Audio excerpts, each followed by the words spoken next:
माहौल है, इस कैंपस की स्थितियाँ हैं, इस कैंपस की क्लासों में क्या पढ़ाया जा रहा है, वो सब हम अच्छे से वाकिफ है। इस तरीके से तमाम प्रोफेसर्स को जो अच्छा पढ़ाते हैं, जो उस विचारधारा के विपरीत थोड़ा बच्चों को अच्छा सिखाने का काम करते हैं, उनको इस कैंपस से निकाला जा रहा है। चाहे 2020 में कोविड के वक्त प्रोफेसर रितु को निकालना हो एक कास्ट के चलते हुए, उसके बाद चाहे इस यूनिवर्सिटी तमाम ऐसे प्रोफेसर को निकाला गया हो, लक्ष्मण यादव और तमाम ऐसे प्रोफेसर को निकाला जाना इस यूनिवर्सिटी में बताता है कि इस कैंपस को किस तरीके से एक विचारधारा के में कलर करने की पूरी कोशिश की जा रही है। लेकिन हम लोग प्रोफेसर रितु के साथ वो तमाम हमारे साथी जो लोग यहाँ बैठे हैं, अलग अलग संगठन से भी कुछ साथी बैठे हैं, वो सब इस यूनिवर्सिटी के छात्र हैं और प्रोफेसर हैं।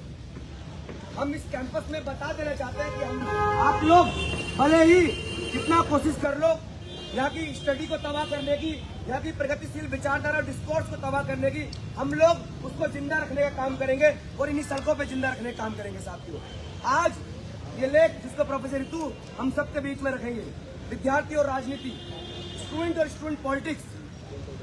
2019 और 18 में प्रोफेसर रितु भी यहाँ की स्टूडेंट थी, उस वक्त भी ये लेख बहुत महत्वपूर्ण था। और उससे पहले 1928 में जब भगत सिंह ने ये लेख लिखा, उस दौर में जब अंग्रेजों का एक शासन चल रहा था, गुलामी का दौर चल रहा था, उस दौर में भगत सिंह एक बात और कहते हैं कि जब तक इस देश में सामाजिक परिवर्तन नहीं आएगा, ये आजादी बस चंद गोरों के हाथों से निकलकर यहाँ के उन्हीं भूरों के हाथ में आ जाएगी। और आज वही हुआ। इस तरीके से कैंपस से बाहर हम सबको निकाल के हमको यहाँ पढ़ना पड़ रहा है। इस लेख का बहुत ही जरूरत है आज के दौर में। विद्यार्थी और राजनीति, विद्यार्थी का इस कैंपस में जो तमाम डिस्कोर्स चल रहे हैं, उन सब में पार्टिसिपेशन कितना जरूरी है और हमारे प्रोफेसर का हमारे साथ आना उतना ही जरूरी है। तो आज ये 1928 में कीर्ति में छपा भगत सिंह द्वारा लेख स्टूडेंट एंड स्टूडेंट पॉलिटिक्स पर, स्टूडेंट और पॉलिटिक्स पर, उसको आज हम यहाँ डिस्कस करेंगे, पढ़ेंगे और यहाँ के तमाम लोग भी सुन ले। हम जब पढ़ते रहेंगे, इन सड़कों पढ़ते रहेंगे, जब हमको निकाला जाएगा। साथियों, जय भीम। प्रोफेसर को मैं पहले तो आपको इसके बारे में बता दूं, बहुत ही सादे तरीके से समझिएगा। हो सकता है हमारे बीच में कुछ ऐसे साथी बैठे हो जिनको अंग्रेजी में ये लेख पढ़ने में दिक्कत हो रही हो और हिंदी में वो बातें पढ़ना चाहते हो, और अगर हिंदी में लेख पढ़ना होगा तो मैं साथी आशुतोष से रिक्वेस्ट करूँगी, साथी आशुतोष पढ़ें। पर मैं समझा देती हूँ ये किस तरीके से उन्होंने बताया कि विद्यार्थी और पॉलिटिक्स का आपस में क्या रिश्ता है।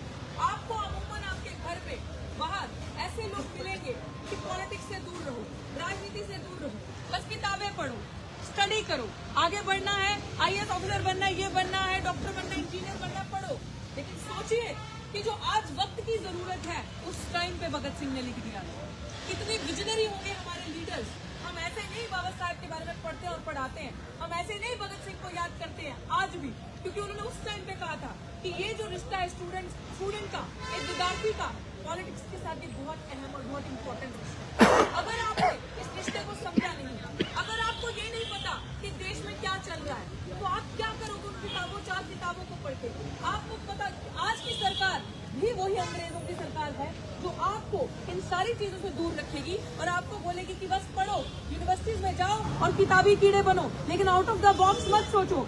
ऐसे प्रोफेसर जो आपको आउट ऑफ द बॉक्स सोचना सिखाते हैं, जैसे मेरे साथी आशुतोष ने मेरी एग्जांपल दी कि अगर मैंने आपको देश में मौजूदा हालात जो हो रहे हैं, जिस तरीके से देश में कम्युनल राइट्स करवाए जाते हैं, जिस तरीके से देश में यूनिवर्सिटीज में एक तरीके की विचारधारा को आगे बढ़ाया जाता है, और आपको अगर इस चीज के बारे में पता नहीं होगा तो आपकी वो पढ़ाई लिखाई किस काम की है? अगर आपको पता नहीं होगा देश में EVM के जरिए आपका कीमती वोट जो बाबा अम्बेडकर ने आपको इतनी मेहनत से दिलाया था, वो कैसे लूटपाट हो रही है, आप किसको वोट दे रहे हैं और कहाँ जा रहे हैं? ये लोग वो हैं जो उस टाइम के दौर में भी और आज भी चाहते हैं कि बस आप किताबों में जो लिखा है वही पढ़ते रहे और वही लिखते रहे और बस इम्तिहान दें और लंबी लंबी कतारों में आप खड़े रहे नौकरी की आस में, और नौकरी आपको मिलेगी नहीं। इसलिए कोई भी आज के टाइम से अफोर्ड नहीं कर सकता एक पॉलिटिकल होना। अगर हम ये कहें कि राजनीति से वेरी बेटी गेम, तो नेता क्यों राजनीति करता है? नेता के बच्चे क्यों राजनीति में जाते हैं? बड़ी बड़ी गाड़ियों में क्यों घूमते हैं? आप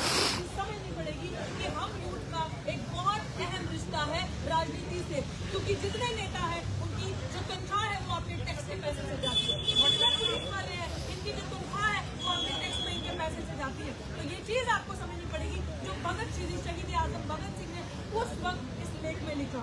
और मैं चाहती हूँ साथिया इसको एक बार में आप हिंदी में पढ़े, मैं अंग्रेजी में पढ़ूंगी। विद्यार्थी और राजनीति, ये महत्वपूर्ण राजनीतिक मामले पर यह लेख जुलाई 1928 में कीर्ति में छपा था।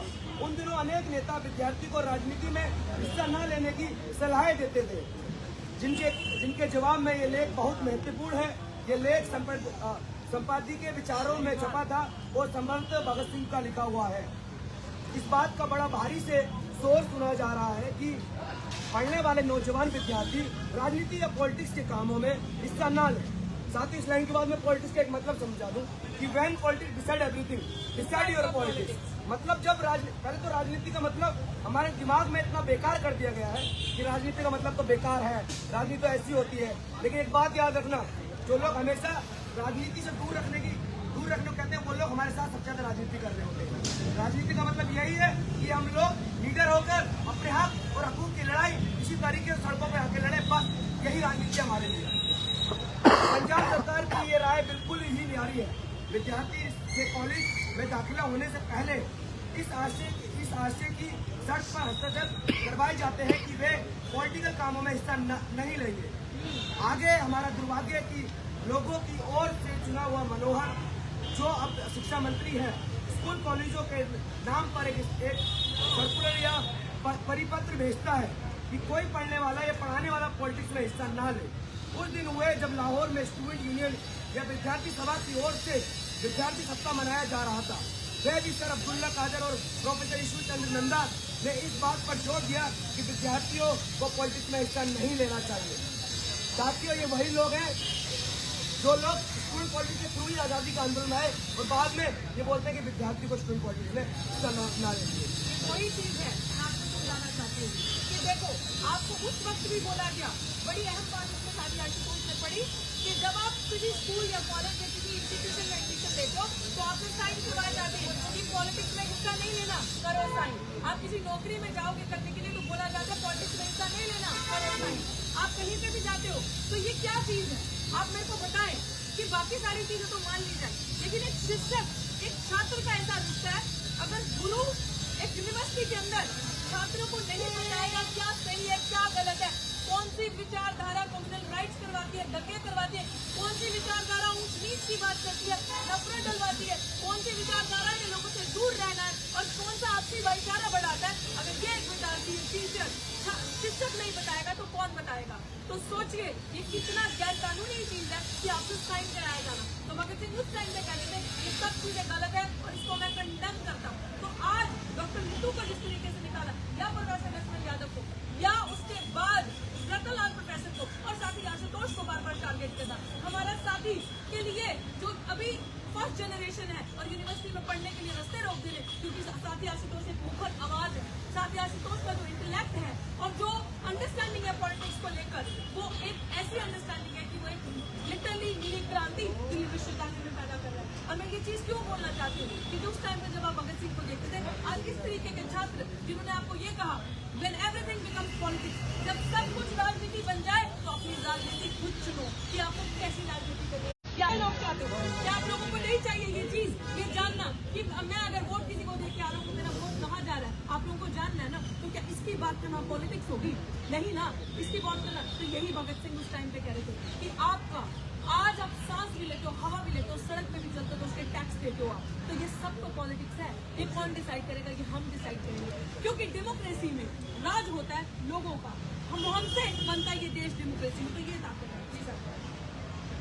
ये 1928 में लिखा हुआ है। कभी पंजाब को राजनीति जीवन से सबसे पिछड़ा हुआ मतलब पॉलिटिकली बैकवर्ड कहा जाता है। इसका क्या कारण है? क्या पंजाब ने बलिदान कम दिए हैं? क्या पंजाब ने मुसीबतें कम झेली हैं? फिर क्या कारण है कि हम इस मैदान में सबसे पीछे हैं? इसका कारण स्पष्ट है कि हमारी शिक्षा विभाग के अधिकारी लोग बिल्कुल ही बुद्धू हैं। आज पंजाब काउंसिल की कार्रवाई पढ़कर इस बात का अच्छी तरह पता चलता है कि इसका कारण यह है कि हमारी शिक्षा निकम्मी होती है और फिजूल होती है और विद्यार्थी युवा जगत अपने देश की बातों में हिस्सा नहीं लेते। उसे ये संबंध में कोई भी ज्ञान नहीं होता। जब वे पढ़कर निकलते हैं तब उनमें कुछ ही आगे पढ़ते हैं, लेकिन वे ऐसी कच्ची बातें करते हैं कि सुनकर स्वयं भी अफसोस कर बैठे जाने के सिवाय कोई चारा नहीं होता। फिर नौजवानों को कल देश की बागडोर हाथ में लेनी है, उन्हें आज अकल के अंधे बनाने की कोशिश की जा रही है। साथियों, क्या अच्छी बात की गई है, मैडम को समझाइए किस तरह के विद्यार्थी को आज अकल के अंधे बनाने की कोशिश की जा रही है। जानबूझ के आपको इतना उलझा देंगे। आज अगर आप वर्तमान की स्थिति देखो तो आपको समझ में ही नहीं आ रहा कि 4 ईयर प्रोग्राम क्यों लाया गया। आपको समझ ही नहीं आ रहा कि नेशनल एजुकेशन पॉलिसी की क्या जरूरत थी, वो क्यों लाई गई। न्यू एजुकेशन एनईपी 2020 क्यों लाया गया। आप लोगों को ये चीज समझ ही नहीं आ रही। आप लोगों को यहाँ पे मूर्ख बना दिया जाएगा। आप लोगों को ऐसी ऐसी चीजें आज विश्वविद्यालयों में कुछ ऐसे कॉलेज की एग्जाम्पल आई कि आपको धर्म का प्रचार करना सिखाया जा रहा है। आज आपको मूर्ख बना दिया जाएगा कि विश्वविद्यालयों में तो जो एक डेमोक्रेटिक थॉट विचारधारा आपके अंदर लेकर आती है, वहाँ पे एक विचारधारा के लोग शाखा चला रहे हैं और दूसरे विचारधारा के लोगों को डंडे पड़वाए जा रहे हैं। तो ऐसे लोगों को आगे प्रमोट किया जाएगा। आप लोगों को ये बोला जाएगा कि उन लोगों के साथ मत खड़े होना, वो लोग नक्सली हैं, वो लोग इस तरीके की बातें करते हैं, वो लोग जाति का कार्ड खेलते हैं, वो लोग रिजर्वेशन मांगते हैं, मुफ्तखोरी का काम करते हैं। आप लोगों को ये चीजें बोल के ऐसा मूर्ख बना दिया जाएगा कि हमारे बच्चे सोचिएगा प्रेजेंट कॉन्टेक्स्ट से कैसे रिलेट करता है। हमारे बच्चे आत्महत्या क्यों करते हैं? क्योंकि एक नैरेटिव जो इन लोगों ने भ्रमित करके फैलाया गया है कि हम लोग को मुफ्त की रिजर्वेशन लेकर आते हैं, हम लोगों का तो अधिकार नहीं है, हम लोग तो मुफ्त का खाते हैं। इस तरीके की चीजें करके हमारे बच्चे बेचारे उस शोषण से बचने के लिए जाति को छुपा कर या कुछ अपनी कास्ट आइडेंटिटी छुपा कर रहते हैं कि हम कहीं इस चीज का शिकार ना हो, कहीं हम पे अटैक ना हो। तो इस चीज से हमें बचने के लिए सिखाया गया था कि आप अपनी आवाज उठाओ, आप लड़ो अपने हक अधिकार के लिए। तो ये कॉन्टेक्स्ट, ये टेक्स्ट आज के टाइम पे कितना रेलिवेंट है, ये आज का जो आपको दौर सोचने की जरूरत है कि जो मूर्खों की जमात ये लोग पैदा करना चाहते हैं कि जिससे आपकी आवाज ना उठे, आप सिर्फ किताबी कीड़े बन के रह जाओ। तो ये चीज आपको सोचने की जरूरत है। फर्क देखिए कि अगर आज मेरे साथी या आप लोग यहाँ पे जागरूक हैं, बैठे हैं, आप सोचिए कि ये इतने मुट्ठीभर साथी कितनी क्रांति ला सकते हैं, कितनी बड़ा दौर एक ला सकते हैं। कि दिल्ली विश्वविद्यालय में जब हमने किताबें पढ़ी और पॉलिटिक्स को समझा, हमने देखा कि नेशनल एजुकेशन पॉलिसी की डिग्री मैंने 4,000 रुपए साल में करी है। जो डिग्री मेरे साथी आशुतोष ने 4,000 या 3,000 रुपए देके दी, वही डिग्री ये जो बच्चा बैठा है लाखों रुपए में लेनी पड़ेगी 3 महीने के अंदर, 6 महीने के अंदर। क्या आप दो पाओगे इतना पैसा? नहीं ना। सबसे ज्यादा ड्रॉप आउट रेट किसके होंगे? हमारे बच्चों के, SC ST बच्चों के। और आपने देखा अभी रिपोर्ट भी आई थी कि 3 साल में पिछले कोविड के बाद से 2018 के बाद से SC ST OBC मिनोरिटीज के बच्चों ने सबसे ज्यादा ड्रॉप आउट रेट है। क्यों? क्योंकि आपके पास खाना खाने के लिए नहीं होगा, आपका बाप सुबह मजदूरी करेगा, आपके बाप माँ सुबह सीवर में उतरेंगे, खड्डा खोदेंगे और शाम को आके पानी पिएंगे और आपके बच्चों को खिलाएंगे। सबसे पहले कोई बीमारी होगी तो सबसे पहले आपको हिट करेगी क्योंकि आपकी इम्यूनिटी कमजोर होगी, आप कुपोषण के मरीज बनेंगे। आदिवासी बच्चों की हालत देखिए आप, क्योंकि उनके पास खाने को खाना नहीं है तो उनकी संख्या, उनकी हाइट इतनी ही रह चुकी है, शरीर एकदम पतला। ये साथियों सोचने वाली चीज है। ये चीजें जब हमने समझी, ये चीजें जब हमें एहसास हुआ तो हमने आवाज उठाना शुरू करी, हमने बोलना शुरू किया। वही चीज साथी भगत सिंह इसमें कह रहे हैं कि पंजाब के अंदर वो लोग जो आपको मूर्ख बनाना चाहते हैं, जो लोग कहते हैं कि पॉलिटिक्स से दूर हो, वो बेवकूफ है, वो स्टूपिड है, उन पर भरोसा मत करो। तो उन्होंने उस टाइम पे कहा कि आपको ये चीज समझ नहीं है। और सोचिए हर एक को इसका प्रमाण भुगतना पड़ता है। आज अगर हमें निकाला तो क्या हम चुप हो गए? साथी आशुतोष को सस्पेंड किया तो हम चुप हो गए?